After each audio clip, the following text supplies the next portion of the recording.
بسم اللہ الرحمن الرحیم. یہ ہے جی غالب کی غزل. اس کا مطلع ہے پھر مجھے دیدہ تر یاد آیا، دل جگر تشنہ فریاد آیا، دم لیا تھا نہ قیامت نے ہنوز، پھر تیرا وقت سفر یاد آیا.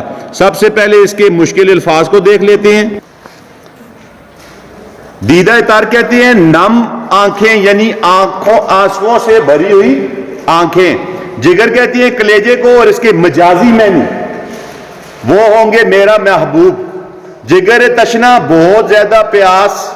فریاد کہتے ہیں آو نالا کو، دہائی کو، شکایت کو.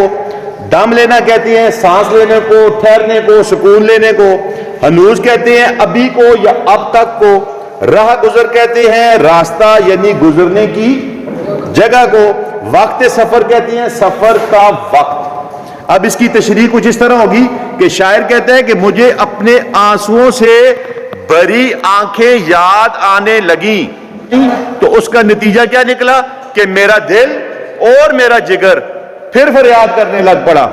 کون سی فریاد؟ جو میرے دل اور جگر کے اندر موجود تھی. اب شاعر مزید گریہ و زاری کی لذت حاصل کرنے کی کوشش کر رہا ہے. وہ یہ چاہ رہا ہے کہ میں مزید رو لوں تاکہ رونے میں جو مزہ ہے وہ مجھے حاصل ہو.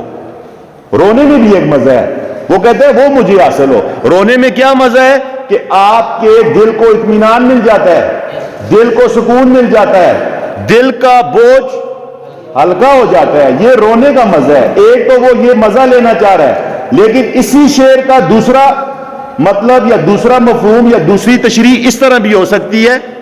دوسرا یہ ہے کہ شاعر کہتا ہے کہ دل کا بوجھ رونے سے ہلکا ہو جاتا ہے. شاعر کا دل اور اس کا جگر فریاد سے، تڑپ سے، غم سے، دکھ سے، درد سے بھرا ہوا ہے. بقول غالب اس کے دل میں فریاد کی ایسی تڑپ، ایسی پیاس ہے کہ وہ صرف رونے سے اور آنسو بہانے سے ہی ختم ہو سکتی ہے. اس پیاس کے ختم ہونے کا اور کوئی طریقہ نہیں ہے. دم لیا تھا نہ قیامت نے ہنوز، پھر تیرا وقت سفر یاد آیا.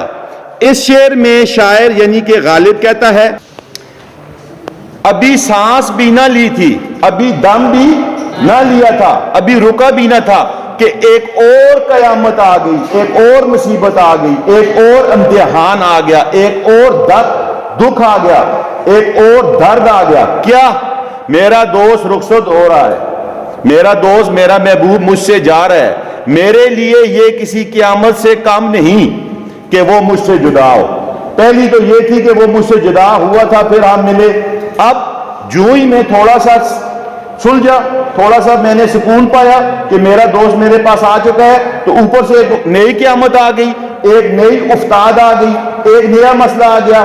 کیا مسئلہ آ گیا جی؟ مسئلہ یہ آ گیا کہ وہ تو دوبارہ جا رہا ہے، ہم میں دوبارہ جدائی ہو رہی ہے. اور غالب کہہ رہے ہیں یہ جدائی جو ہے نا، یہ میرے لیے کسی قیامت سے کم نہیں ہے، یہ میرے لیے ایک قیامت ہے.